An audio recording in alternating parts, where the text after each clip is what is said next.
Professor Wiesel said in 2003 that we're living in times of great urgency. And he went on to correct himself and he said, no, we're not living in times of great urgency, we're living in a time of a great emergency. And this was in 2003 when he spoke about the rise of anti-Semitism and the fear he had with the reemergence of anti-Semitism and the most fear and concern he had had since the end of the Second World War, the end of the Holocaust. And for us to see, while survivors are still alive, the reemergence of anti-Semitism in various forms, I call it anti-Semitisms, and I'll get into it in a moment. There's different types of anti-Semitism or anti-Semitisms. But for survivors to witness the reemergence of anti-Semitism, for us in our community, for our grandchildren and our children to go to the finest institutions in the Western world, and yes, in the United States of America, where they are being taught, and I'm choosing my words deliberately and carefully, they're being taught to hate themselves as who they are as a people, to hate themselves of who they are as a people. And our community, in my view, and in the view of many scholars who are on the front line, our community has remained silent. Our community has remained silent for all sorts of reasons, and I assure you that all of these reasons that we have been silent for are short-term considerations. But if we take a long-term view and put anti-Semitism into historical context, and to put the reemergence of this oldest hatred, the reemergence of this hatred which is on the front line in our university system, that our silence is problematic. Our silence is our mistake. And I think that I'm glad that many people have come here under the leadership of Rabbi Gershon on a Sunday, on a beautiful sunny Sunday, to come and hear a lecture on anti-Semitism. And I think it points to the fact that finally, in 2017, our community is beginning to wake up. Our community is now, today, in the last few months, for sure, in the last few years, around Shabbat tables and around discussions, people have been discussing the reemergence of anti-Semitism. But if there was any doubt, and I think when Rabbi Gershon and I spoke in October, November, one of our concerns was, how do we convey to this community, to the Jewish community in the United States of America, that anti-Semitism is a serious issue that our community needs to engage? And we were still concerned several months ago that the community was sort of sleeping through a revolution. But today, perhaps unfortunately, in difficult situations, you make lemonade from lemons. And this is a difficult time, but today, finally, I think in March 2017, our community is realizing that there are problems, that anti-Semitism is here. And I'll explain in a moment why anti-Semitism has arrived on the shores of the United States, but I want to drive home one point.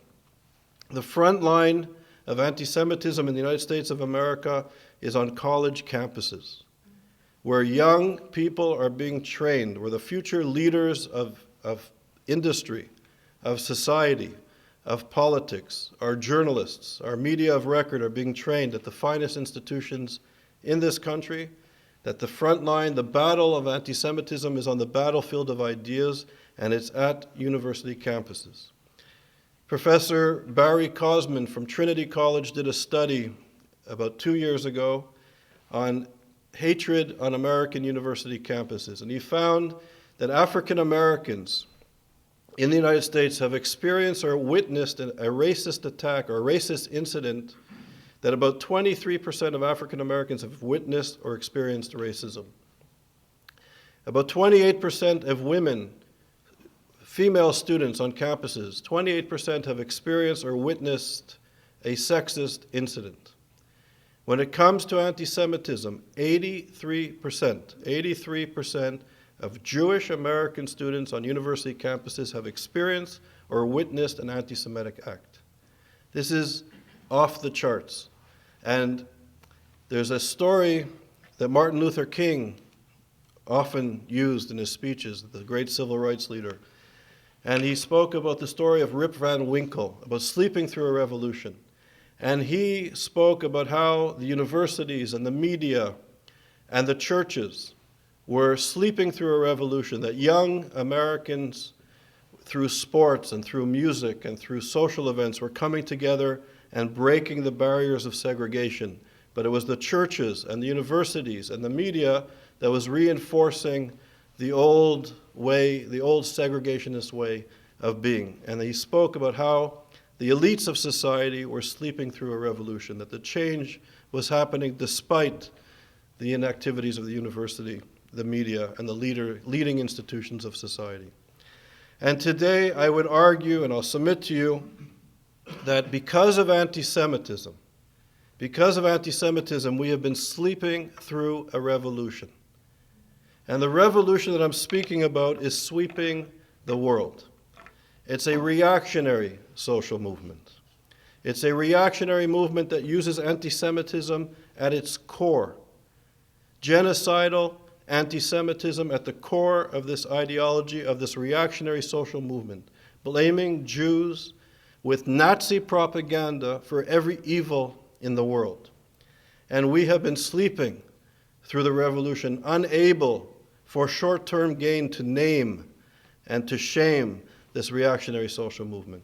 This reactionary social movement uses Nazi, genocidal, anti-Semitic rhetoric to further its goals of subjugating women, of killing gay people, of subjugating religious minorities, of trying to destroy the very democratic institutions and principles that govern much of the world. And I'm speaking about political Islam. I am not speaking about Muslims, and I am not speaking about Islam. And I am not speaking as a xenophobic leader of a political movement. I am speaking as a scholar. The Muslim Brotherhood was started roughly 100 years ago, and it took the Protocols of the Elders of Zion.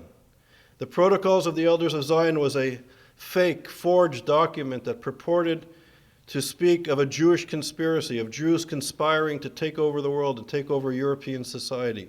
And the Protocols was the fake document that justified the removal of Jews from European society. It was the fake document that justified putting Jews into ghettos. It was the fake document that enabled universities to voluntarily fire their Jewish professors and colleagues at German universities.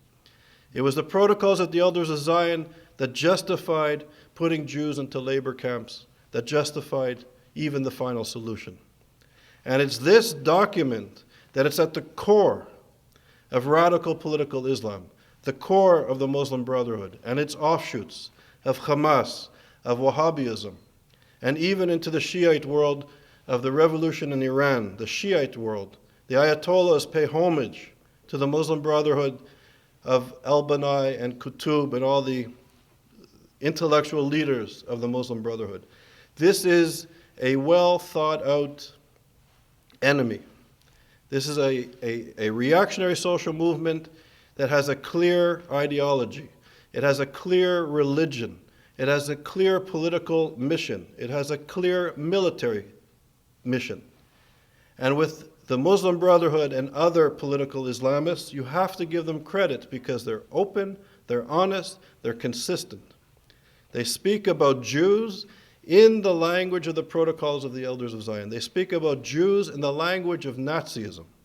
They speak about killing Jews. They speak about not just destroying Israel, but they speak about the poisonous Jews that are polluting the world with all of their ills and all of their problems. Even yesterday, Ayatollah Khomeini mentioned that the image, the degradation of women was somehow a Zionist Jewish idea that is polluting the world when it comes to women. Everything is blamed on the Jews. And we have remained silent.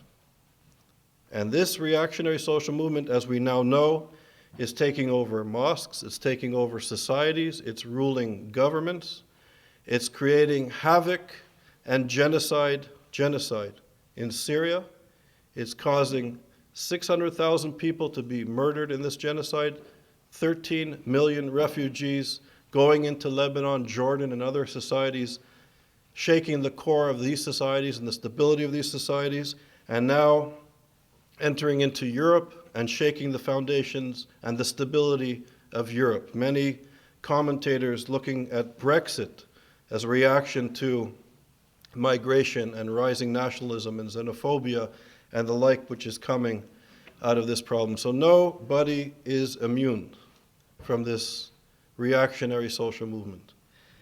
And we in the West, through political correctness, have not named it, have not stood up, not just for the rights of Jews, but for our principles as liberal, democratic, socially conscious, human rights-minded people and communities.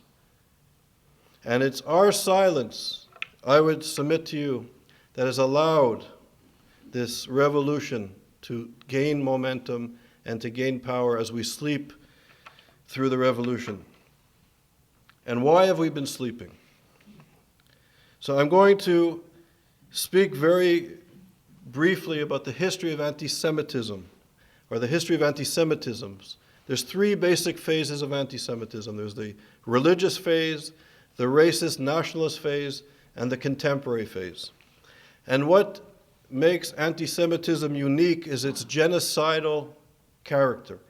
Its inherently genocidal character, and I think this makes anti-Semitism and anti-Semitisms different from other forms of hatred, as pernicious and damaging as other forms are. So when the dominant perspective of perceiving reality was through the lens of religion, namely Christianity, the Jews were perceived as the quintessential other. A Jew could not have redemption if they didn't accept the Christian notion of the Messiah. But what makes anti-Semitism so powerful is not only would the individual Jew cannot have redemption if they didn't accept the Christian notion of the Messiah. People believe that if the Jews didn't accept the Christian notion of the Messiah, the Jews would hinder the coming of redemption. And the fact that there wasn't redemption was the fault of the Jews. So the Jews had to be civilized, had to be converted, driven out, changed. When the lens shifted from religion to race and ethnicity and biologically determined nationalist notions of identity, the Jews were the wrong religion. And the Jews were perceived as polluting the purity of the white Aryan race and the white Aryan nation. So the Jews had to be removed. And unlike during the Christian time, there wasn't the option of conversion, of forced conversion or fake conversion or conversion. The Jews had to be eliminated, and they had to be removed from society, and this, I think, enters into the age of pogroms and culminates with the Holocaust. Now, these type of anti-Semitisms are generally, or have been generally, dismissed or dormant or unacceptable in society. In many of the institutions that we're connected to, our finest universities, the media of record, if anybody speaks about the old forms of anti-Semitism, the Christian forms of anti-Semitism, or the racist type of anti-Semitism, they'll be dismissed. They'll be ostracized. And in fact, I would argue that there's almost a fetish with the racist form of anti-Semitism. Leading liberal intellectuals and institutions didn't stand up to fight it during the 1930s and 40s. But today, in the 2000s, they are brave in condemning fascist, racist anti-Semitism wherever it exists or may exist. But today, the dominant form of anti-Semitism is an attack on Jewish peoplehood, of who we are as a people, of Israel, and the Jewish connection to Israel. And this form of anti-Semitism is not only acceptable, but I would argue encouraged, particularly in the institutions of places like the media of record in Western Europe, North America, the universities, and the like. Condemn the Zionist entity, condemn the racist entity, condemn the fascist entity, condemn the Nazi occupying, pink-washing entity, and you will have an excellent career. Focus on this entity. Focus on this entity as the cause of jihad, Focus on this entity, on the problems of everything, including the cause of anti-Semitism, and you will be rewarded.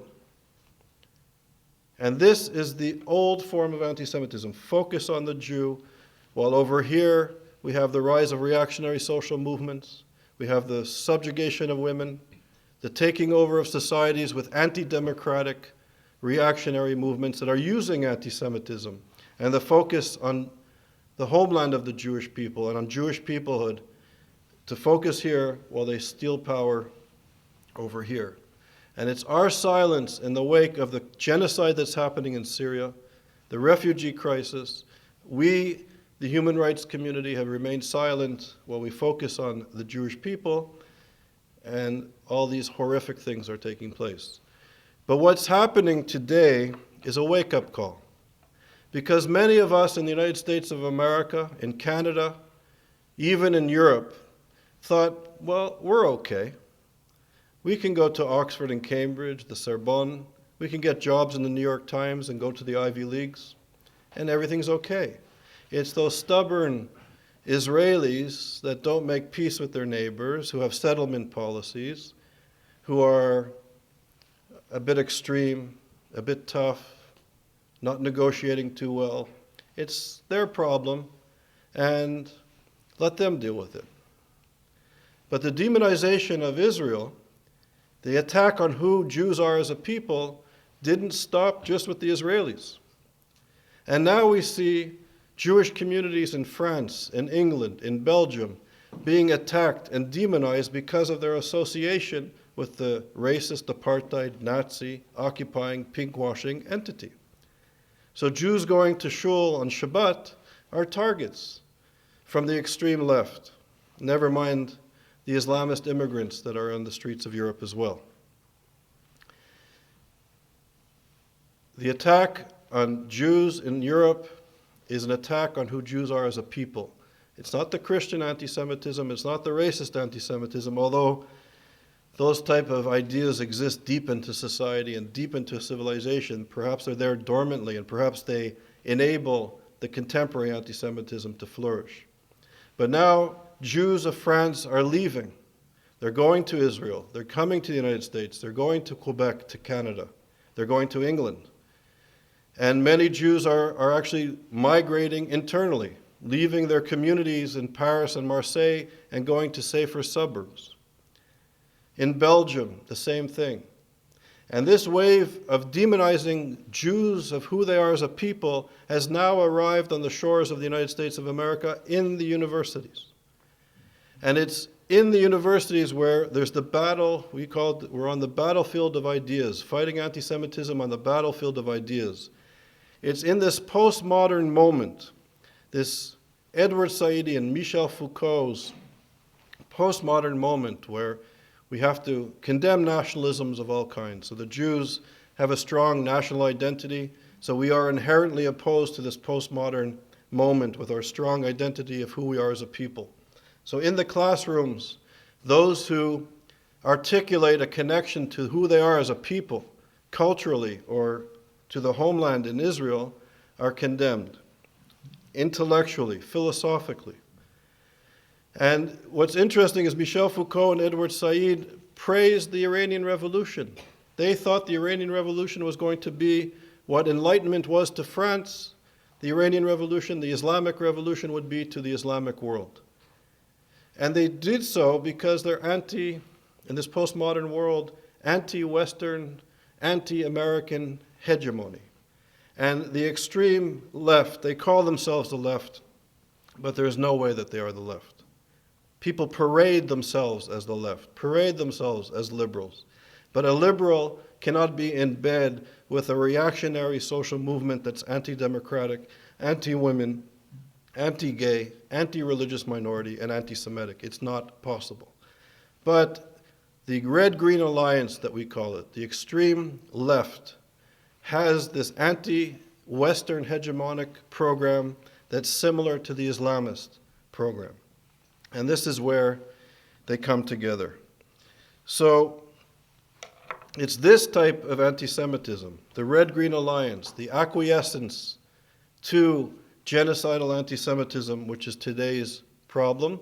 And in the West, it's in our finest institutions. It's not so much on the ground, although it's beginning to percolate in this country with the desecration of cemeteries and the bomb threats in the United States. There is an awakening to some extent, and I don't think people have a handle on exactly what the extent is, but there is rumblings on the old racist type of anti-Semitism and the white supremacist anti-Semitism emerging in the United States. I recently gave a lecture at Columbia University, and I would urge our community to take action not just against the white supremacist racist anti-Semites, and we should take actions against them, but we have to realize that the roots of their anti-Semitism is racist Nazi ideology. Similar to the Islamists, their roots is also racist Nazi ideology. And the xenophobia which is emerging in Europe and perhaps here has its roots in extreme nationalism and anti-Semitism. So we should be mindful of the three forms of anti-Semitism that are coming out today and speak out against it. I come from a human rights background. I was a student of Erwin Kotler in Canada as part of the anti-apartheid movement in Canada and the United Kingdom. I fought and still fight for the indigenous rights of the First Nations of Canada and other indigenous people in the Americas. I was active in the student struggle for Soviet Jewry. I went to Russia as a kid. We smuggled Ethiopian Jews from Sudan into Canada before they could come to Israel. So I'm coming from a human rights perspective.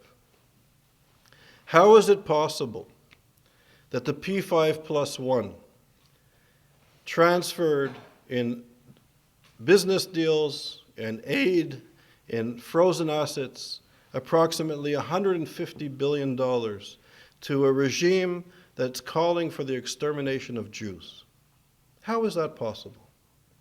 And how is it possible that if you speak out against this agreement, that in this society with the First Amendment, that some of you will be labeled for speaking out against it as Islamophobic or right-wing? Why is this irrational thinking taking place? And could you imagine, I was involved in the anti-apartheid movement, could you imagine at the height of the white supremacist Pretoria government in South Africa in the 1980s, that the United States of America and its Western allies would give the white supremacist regime, the apartheid regime, $150 billion of deals? There would be chaos on the streets. There'd be an uproar. But our community was divided. And our community, because it was intentionally divided and confused, was largely ineffective and silent. And this is my message to you. I think we need to support serious studies of contemporary anti-Semitism because things are changing quickly. The process is accelerating. People in my field have been doing this for 15, 20 years, trying to ring alarm bells out in the wilderness. And we were saying that things are going to happen. And they're happening. But they're happening even more quickly than we imagined. We need to get the best minds in the world together to understand the problem. Once you understand the problem, you can begin to discuss solutions. But we need to have informed discussions, informed debates. We have to fight anti-Semitism, hatred, wherever it is. If it's on the left of the Democratic Party or if it's on the right of the Republican Party, if it's part of a current administration or a past administration or a future administration, I think our community has to understand what anti-Semitism is today. Not what it was 70 years ago or hundreds of years ago, but to understand it today and to understand. In a Pew report, it was 2 years ago, it was stated in this report that American Jews over the age of 50, I believe it was only, it was 11% of Jews 50 years or older that experienced anti-Semitism. At the same time, 2 years ago, American Jews from 18 years old or younger, 29% experience anti-Semitism. So there's a generation gap. Things are shifting on campuses. And I think in a very significant way, we have to stand up to the challenge of our day. And I'll just end on one quick note. I was at Oxford University with a colleague of mine who's of Nigerian origin. His name is Olufemi Von. He's a very renowned historian of West Africa. And when we were students together in Oxford, we brought Paul Robeson Jr. to Oxford. His father was the great Paul Robeson, Shakespearean actor, lawyer, civil rights activist in the 30s and 40s and beyond. So his son came to Oxford, and Femi and I were complaining about racism and anti-Semitism at Oxford. And it was there. It was palatable. And he was listening to us very patiently, kind of ramble. We were rambling on and on and on for about half an hour. And he said, the two of you should kind of, be optimistic, and you are in a great institution, and there are problems in the world, but for your generation, things are much easier for you and your generation than your parents, and much, much easier than your grandparents and your great-grandparents. But that every generation has to stand up. And in every generation we have to, as the Torah says, we have to confront this perhaps metaphysical hatred. And every generation we have to stand up to defend ourselves as a people. And in every generation we have to defend ourselves not just as a people, but people living in a democratic society. I was saying earlier, I'm Jewish in my Jewish traditional tradition of the Montreal Jewish community. I'm Jewish because my mother's Jewish. I became Jewish at birth because of my mother. I inherited my heritage. To be a citizen in a democratic country, we don't inherit it. We have to work at it. We have to fight for it. And I would submit to you that we can't allow Boeing or Siemens to take a quick fix from the Iranian revolutionary regime at the expense of innocent Syrians and innocent refugees. We can't allow political expedience to dictate our foreign policy when we're fighting this long hatred. And as Elie Wiesel and Robert Wistrach often said, anti-Semitism begins with Jews, but it never ends with Jews. Once we allow the demonization of Jewish peoplehood to go unchecked, we see again the devastation and the destruction that's taking place against non-Jews, against Sunnis and Shiites, against Baha'is, against Yazdis, against women, against gay people. Because we remained silent because it was only the Jewish entity, the Israeli entity, the Zionist entity that was being attacked, so that was sort of okay. But once we become acquainted with this reactionary social movement and the interests in our society that is acquiescing and selling for 2 pieces of silver, our democratic institutions, the universities, the media of record, crucial elements of any vibrant democracy being sold for interests. And this is our challenge, to stand up as a community and not to tolerate the intolerable. And I was saying earlier, Emmanuel Levinas, the great Jewish philosopher whose family was murdered in the Holocaust, he survived because he was in France. He became perhaps among the most important philosophers of the 20th century, and he brought Jewish ethics and Talmudic thought to the university. And he famously said, based on the Pirkei Avot, the ethics of our fathers, that we become human the moment we see our face in the face of the other.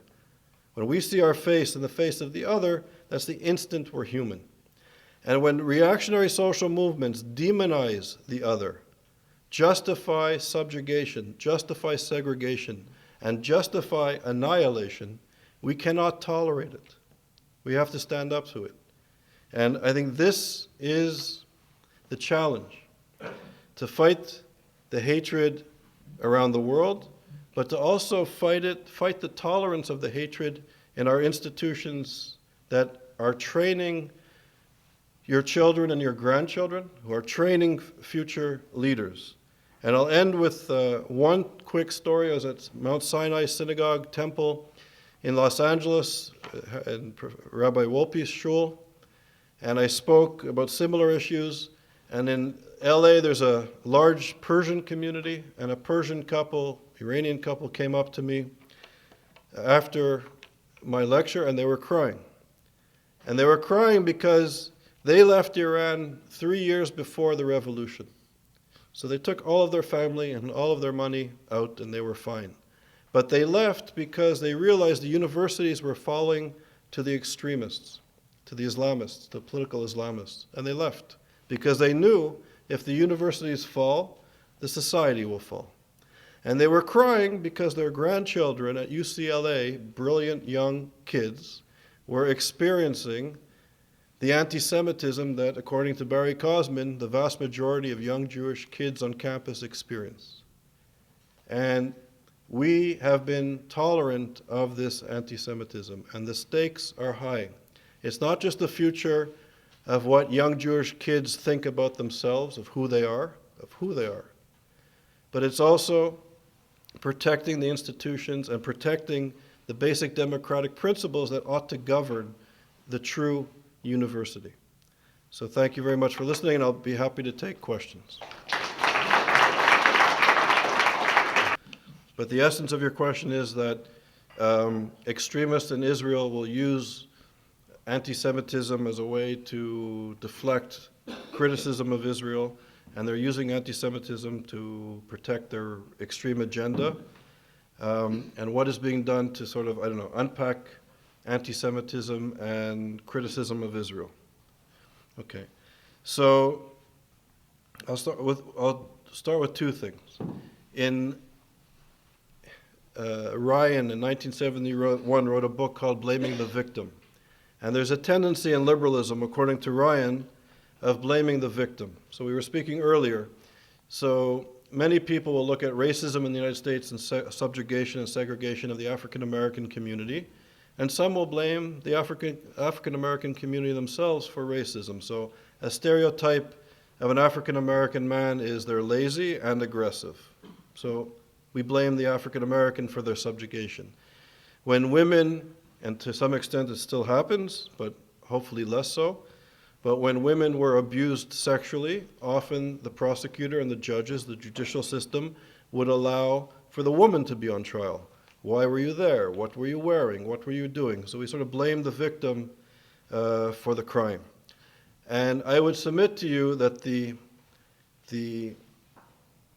focus, the demonization and the focus on Israel and blaming Israel for causing anti-Semitism, for causing jihad, for causing all the problems of the world misses the point, and it's a form of anti-Semitism. Now that's not to say that Israel has contradictions and problems and issues that, I think the two of us would probably point out some of the problems and contradictions in Israel, and perhaps we would disagree with, you would think there's more, I would think there's less, whatever. We can argue about some of the contradictions in society, but it's a democratic society with problems and contradictions. But it is a democracy. What we're arguing is, and I think through the study of anti-Semitism, which is very important, is that there is complex processes taking place, ideological, the discourse is shifting, there's economic, social, cultural processes taking place in this age of globalization. And we really need to learn who the players are. So radical political Islam, not Islam and Muslims, but political Islam in particular, the Muslim Brotherhood, Hamas, Islamic Jihad, Wahhabism, the Iranian revolutionary regime, sees Jews in a very specific way. They can't accept, religiously, ideologically, they cannot accept a non-Muslim being an equal citizen to a Muslim. It's impossible for their worldview. We need to understand the rationality and the reason why. So even if Israel consisted of Tel Aviv, and the Jews of Tel Aviv demanded that they would be equal citizens to all other members of this society of Tel Aviv, a radical political Islamist will not accept it, particularly because they believe this is and was Islamic land. So for a Jew to be equal to a Muslim is unacceptable. So there's no possibility of a two-state solution or a solution, if you believe in democratic principles, in the region according to political Islam. So that has to be taken into consideration. And how does Israel decide to protect itself from this anti-democratic, violent threat is a whole issue that can be discussed. In addition, I wrote an article with Edward Kaplan of Yale University, and we interviewed 5,000 people in 10 European countries. And it was published in the Journal of Conflict Resolution. And we asked a series of questions about classical forms of anti-Semitism. Jews are cheaters in business, they stick together, the classical stuff. And then we asked them a series of questions about what we called Israel-bashing questions. So we would say Israel is an apartheid state, or do the Israelis poison the water of Palestinians? Do the Israelis intentionally shoot Palestinian children? Very extreme anti-Israel, or called Israel-bashing questions. What we discovered in the 10 countries is the level of anti-Semitism and Israel-bashing was relatively low. But what was astounding, or maybe not, is that what we discovered is that of the Israel bashers, they were 13 times more likely than the average population to be classically anti-Semitic. So there is a strong correlation. So we argued, if, buying bottled water in the supermarket was 13 times more likely to cause cancer, the water would be removed from the shelves immediately, and there'd be an inquiry about how they could, what happened, who was paid off. So there is an issue on several levels. So in the study of anti-Semitism, we're focusing on sort of anti-Semitism, this reactionary social movement, its ideology, and how the West, for all sorts of reasons, are acquiescing to it ideologically, intellectually, economically, culturally to some extent. And we're looking at the sort of processes within the context of globalization. Is what is happening in terms of anti-Semitism at Israeli universities? Is there reverse discrimination? There are Muslim students in Israel. Are they suffering? Are they anti-Semitic? And the like. So to describe the general condition of Israeli universities. So it's a great question. So Israel is a complex society. Israel has an amazing university system. Some of the top universities in the world are in Israel. Everybody knows about its technological research and high-tech industry, but there's also, I think, in social science, philosophy, it's a vibrant environment to be in. I really enjoy it there. Lots of debates, arguments, etc. And it's a very literate society, an educated society. So what's interesting, there's, I think, several manifestations of anti-Semitism are taking place in the universities in Israel. One, how do Israeli academics try to fit into this sort of global academic scene? You want to be published, you want to get tenure, you want to perhaps get a job at a good university in Europe or North America. You need to publish in certain journals that have certain ideological biases.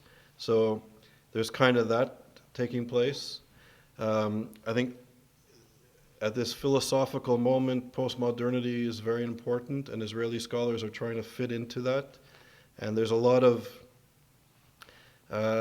discussion, discourse, studies about Israeli scholars' relation to Israeli society, to the history of Zionism, to the treatment of minorities within Israel. So there's a lot of issues. Some people call it self-hatred. There's some of that taking place as well. I think that Israeli scholars, I think maybe after September 11th, after the Second Intifada, many scholars, Israeli scholars on the left, I think began to realize that the rise of radicalism, political Islam in Palestinian society, in the region, was antithetical to who they were, not only as scholars, but Jews and Israelis.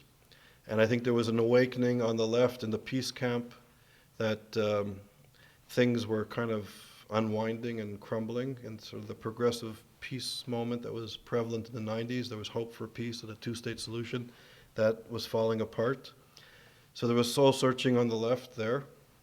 And I think in terms of Muslim students, I would say many Muslim Israelis, I don't know what the percentages are, many have a conflicted relationship to the state of Israel and to the Jewish state of Israel. There's been some studies that are beginning to indicate, given the genocide in Syria and the implosion of Middle Eastern societies, countries in the region, that many Israeli Muslims or Palestinian Israelis are beginning to realize maybe it's not so bad to be in Israel. There's some of that. I don't think, there are refugees from Syria. There are refugees trying to come to Israel. There aren't many refugees leaving Israel. And there's also been a new phenomenon, which is interesting, is that Israeli Muslims or Palestinian Israelis are beginning to do very well at universities. Their enrollment is much higher. Their success rate at universities are beginning to be perceived by some in Israel on maybe the right as a threat. Their participation in the high-tech economy is growing. Their entrepreneurial success is growing. So there is perhaps the beginning of more integration into a dynamic Israeli society through the universities and into the labor market. That's beginning, which could be, I think, interesting and hopeful. So we've done this only for 2 years. We have 56 graduates. So we've taken 20, I think the first year we were like 23 or 24 students, and the second year a bit more. So we have 56 graduates. Of the 56 graduates, about 90% have taught a course on contemporary anti-Semitism. We don't know if this is going to continue. We hope it will continue. We're also trying to track how many students they have access to and what percentage of the course is focusing on contemporary anti-Semitism. Some are freestanding courses at the graduate and undergraduate level. Some are sections of capstone courses, introductory courses that first-year students need to take. So it varies. And we're tracking how many students are being impacted by our professors. We're also trying to establish a network of scholars. We have a listserv. People are trying to be supportive of one another in developing courses, getting reading lists together. One professor had trouble getting her course into the university because of the BDS movement, so some people are trying to help her. So we're trying to create a kind of a critical group or a network of scholars that are supportive. So we do this once a year at Oxford. If we had the funding, we would like to do a course in French and then at the Sorbonne, in Spanish, either in Madrid or Mexico, in Berlin and German, and really start to ramp up how many graduates we have and how many students are impacted.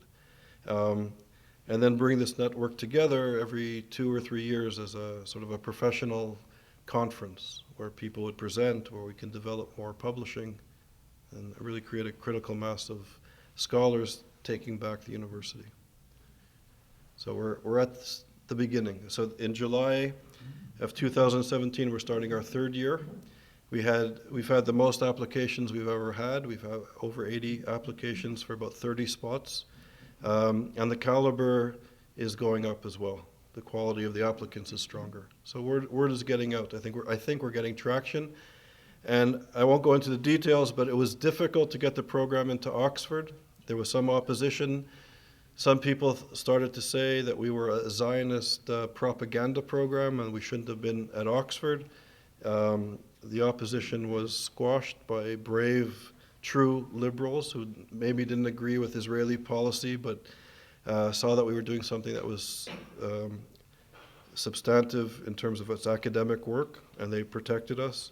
And now we've gotten offers from many colleges in Oxford who want to host us, and it's beginning to have traction at Oxford. I think after Brexit and some of the anti-Semitism in the Labour Party, which also was spilled over into Oxford itself, there's more awareness and more openness to what we're doing. So we're only starting our 3rd year. Jewish relationships. So the question is, with the Syrian refugees, what are their views of Jews and anti-Semitism? and how will this impact the United States? So there's a young scholar, or maybe not so young anymore, Gunther Jekeli, who's doing research now. He's interviewing Syrian refugees in Germany, Syrians who came to Germany, about questions of anti-Semitism. Thank you.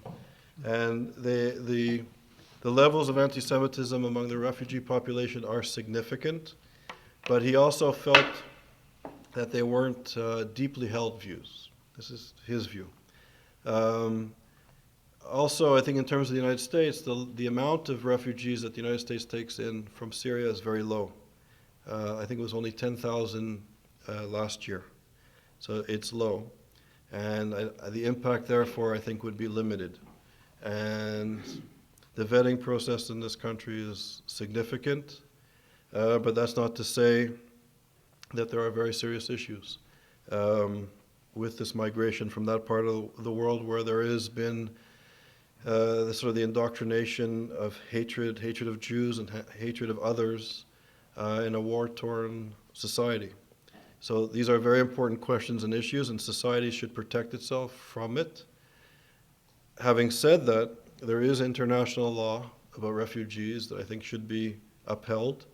The plight of refugees is a very serious matter, a very serious humanitarian matter, and I think that there has to be ways to accommodate refugees, whether it's permanently or temporarily, is a very important humanitarian moral issue. And I think refugees this whole issue has been neglected. There are, I think it's almost like 30 million refugees around the world, or even higher now. It's a major crisis, and we need to develop mechanisms that can accommodate refugees and mechanisms that can stop the problem at the source. And there are ways to, the Syrian refugee crisis could have been significantly averted if there was a safe space created in Syria for the refugees. There were many opportunities that were missed in this crisis, and we should learn from the mistakes going forward. And we should remember the refugee crisis from the Holocaust and the Shoah, and there has to be a place for the other, the downtrodden other, without risking our security. There's got to be creative ways to accommodate them. So the question is, can we work with Chabad to fight anti-Semitism? Yeah. And is the Muslim Brotherhood significant in Israel? Yeah. So From what I know. So I'll tell you a story about Chabad. We announced our seminar series in Paris, the Sorbonne, and we sent out an announcement announcing our new seminar series at the Sorbonne in Paris, and literally, in less than 2 minutes, literally, the Chabad rabbi from Paris called me and said, anything you want, we'll be happy to help you. So they were on the ball. No, we are an academic research organization, and we work with scholars, and we try to engage professors and scholars. We work with professors from all over the world, Jews, Muslims, Christians, atheists, left-wing, right-wing, people who are fighting hatred. We work with them. In our summer program, we have Muslim scholars who teach about anti-Semitism. There's a group called the Quilliam Foundation. It's a group of Muslim intellectuals who see anti-Semitism as a great threat to Muslim societies because they know the reactionary forces are using anti-Semitism to destroy their societies, their families, their mosques, and their states. And they see the sort of pseudo-liberalism, even in the Jewish community, as a great threat to Muslims in Muslim societies, that they want Jews to speak out more. They're very interesting. And in terms of the Muslim Brotherhood in Israel, yes, there is, the Muslim Brotherhood exists in Israel, and mainly, I believe, in the north, but now even in the Bedouin communities, they're beginning to become more radicalized. So there are issues, and I think we have to remember that Fatah and Hamas come from the Muslim Brotherhood. The origins are the Muslim Brotherhood. So even the nationalist branch of the Palestinian Liberation Movement has its roots in the Brotherhood. So it goes deep. So the question is there a link between political Islam on campus and funding? Financial, are they actually Yes, definitely. The Muslim Brotherhood, organizations like CARE and the Students for Justice in Palestine have their ideological roots in political Islam. They are being funded by international foreign actors and domestic actors that support this agenda. So there's definitely a correlation. In our research, we found a connection between the funding of American universities from places like Qatar that are major supporters of the Muslim Brotherhood, the Qatari Foundation, Georgetown, Harvard to some extent, Yale, Berkeley, the list goes on. They've infiltrated many universities. And there's domestic funding, which is something that has slipped under the radar in this country. So there's domestic funding by people who support political Islam and are supporting universities and student groups on campus, but most importantly, university professorships, chairmanships, and research centers. And I would argue that this is a very serious matter because these are anti-democratic ideologies that are influencing curriculum. So the question is, can I give a brief history at YISA at Yale? So to make a long story short, and as part of the book that's coming out, so ISGAP started in 2005, the Institute for the Study of Global Antisemitism and Policy, which I'm the president and director of, and Ira is the coordinator of. In 2006, we brought ISGAP to Yale, and we called it the Yale Initiative for the Interdisciplinary Study of Antisemitism. And it was the first research center ever at a North American university on anti-Semitism, which should be a study in and of itself. And it was a successful, vibrant research center, and it was closed down in 2011. And at Yale, they close research centers when they're basically dormant or they don't have funding. We were vibrant with lots of funding. We had the largest academic research conference ever on anti-Semitism in 2010, which Barbara attended. We had 107 speakers with 500 people passing through this 3-day conference. And it was a vibrant center, to say the least. To make a long story short, in our new book, we are going to document how domestic funding by political Islamists basically closed down or helped to close down, contributed in closing down our research center. And there's a lot of pressure on universities to take money from certain sources, for publishing houses not to publish certain critical things of the Brotherhood and other Islamist or political Islamist movements in the Middle East. So this is definitely an issue, and it's definitely an issue that affected the closing down of YISA. And the funding issue, following the money in our project, as we know, money and power affects these private institutions to a significant extent. We're uncovering some of it. I think it's just the tip of the iceberg. But there's a very serious issue in where top universities in the United States get their money from and how it influences the curriculum agenda of leading universities. It's a very important issue. We're doing a small project that will shed light on it, and I hope that this project will garner more interest and research from people with larger expertise and budgets to do this. But it's a very important issue. So the question is, how do we get funded and how can people help us? So we're a nonprofit, we're a 501c3 organization in the United States, a charitable organization also in Canada, Europe, and Israel. And we're basically funded by individual family foundations, and you can get a tax receipt if you make a contribution. And I was saying earlier, it cost us about $7,500 to bring a professor to Oxford. And I'm not a business person, but our development specialist we were sort of going over the numbers. There's been a movement in New York to raise about $30 million to create chairs at leading universities. A leading university to create a chair in a department is about $3 to $5 million. And when you give the chair to a department, there's no guarantee who the university is going to hire. So it could be a chair on contemporary anti-Semitism studies, but they can hire somebody who thinks that Israel is the cause of all the problems of the world. You don't know who you're going to get.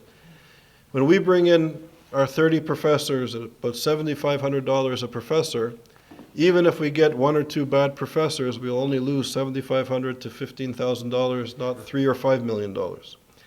And we calculated that it will cost about $100 a student if we succeed in educating professors and they go and teach their courses. So we have an inexpensive option. We're creating a network that's cost effective. You get a lot of bang for your buck. We're not wasting money or potentially squandering money.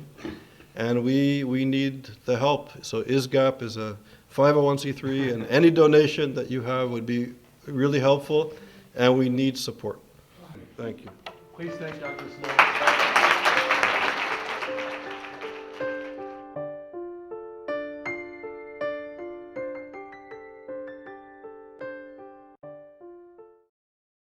We would be pleased to send a complimentary DVD of this program to anyone who wishes to support JBS, the Jewish Broadcasting Service, with a tax-deductible gift of $36, double chai or more, to the nonprofit organization Jewish Education in Media. Simply visit the JBS homepage and click on the Donate button to make a donation by PayPal or your credit card. And please indicate the program for which you would like a DVD. Or you can send your tax-deductible check made out to Jim, Post Office Box 180, Riverdale Station, Bronx, New York 10471. And again, please remember to indicate which program you would like to receive with our compliments. And we thank you for your kind support.